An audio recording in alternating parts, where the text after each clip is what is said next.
Thank you very much indeed, Presiding Officer.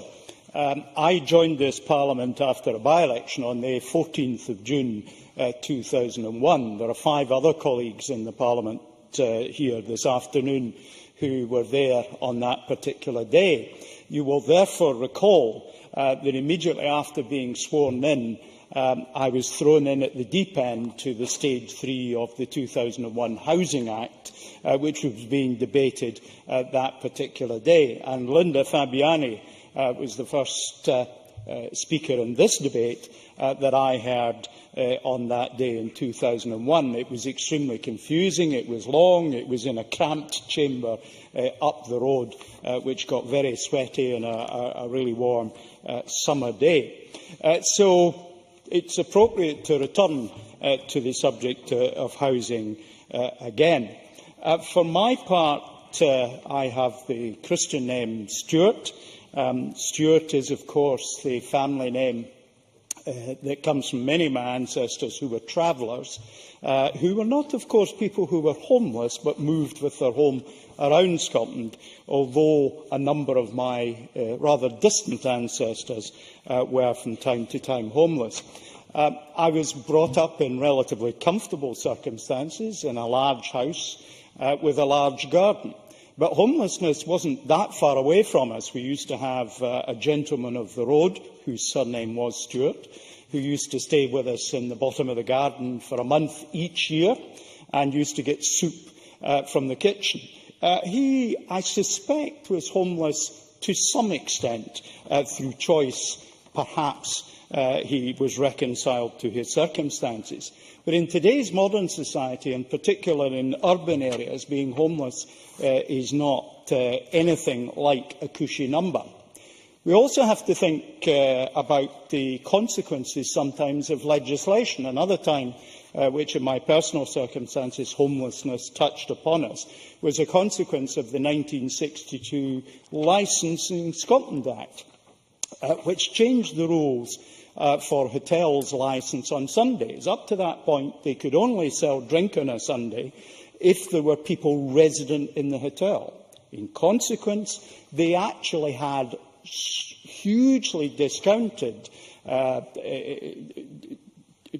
costs for people to stay in the hotel. So each hotel had somebody who lived in there at a low cost. When the legislation changed, all these people were thrown out, became homeless. And one of them, a father's patient, he was a poor wee soul. He was an ex-soldier. He could just about get by, became homeless. So he lived with us for a year in our caravan in the front garden. So many of the homelessness issues that we deal with come from very diverse circumstances indeed. For me, however, the one that matters most, which has been touched upon by others in the debate, is where people are homeless through mental ill health. I worked as a psychiatric nurse for perhaps about 7 or 8 months between school and university. And many of the people who then were in psychiatric hospitals in the early 1960s were people who could not, in the circumstances that then prevailed, live independently. Some of them had actually been homeless and they'd ended up with us. But it was fundamental that their condition was based on distorted perceptions of the world, which required special training to deal with. And anyone who's met or dealt with, lived with or looked after someone suffering mental ill health will understand that. Some of the people in our ward, we had 32 beds, were people who were there because of substance abuse. Some of them from alcohol, others from other substances. So mental ill health is a particularly potent source of problems. And for the young, in particular, the support for mental ill health amongst the young, historically, has never been particularly good. Trying to throw them into the adult system has never really worked. And, of course, they become very disconnected indeed from their peers as they grow up, and therefore end up as adults who find it very difficult to cope with life. That is, objectively, a huge cost but it's to society as a whole, as well as the individuals. But also it is a lost opportunity for the individual and for the society as well. We've heard talk of finance. We talk about training youngsters who have relatively modest amounts of money in financial management. I can't help thinking when I was a youngster we had a local savings bank in most of our big town where I was brought up, Cooper Savings Bank. They came to the school, we all put a little bit of money away each week, and we learned a little bit by practical application about how to manage money, how to defer the gratification of spending all our money now against a future objective where we'd aggregated a bit of it together.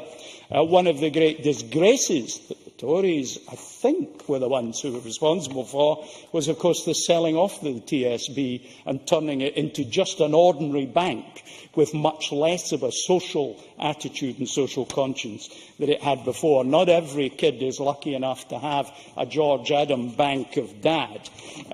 Many kids find it very difficult. Of course, we expect financial management of a high standard from people least able to do it, people with least capability and least money. I don't really, in all honesty, count the money out of my pocket as a spender, and none of us here are on the kind of income where I suspect we do that. Youngsters in care, coming out of care, represent huge problems as well. In my constituency casework, that is a regular feature of the work that I, and I'm sure all of us, undertake.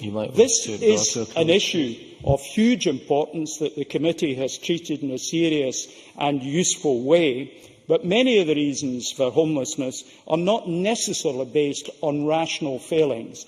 Mental ill health means irrationality, and I hope that we can see that we're able to support those in particular who suffer from mental ill health. Presiding Officer.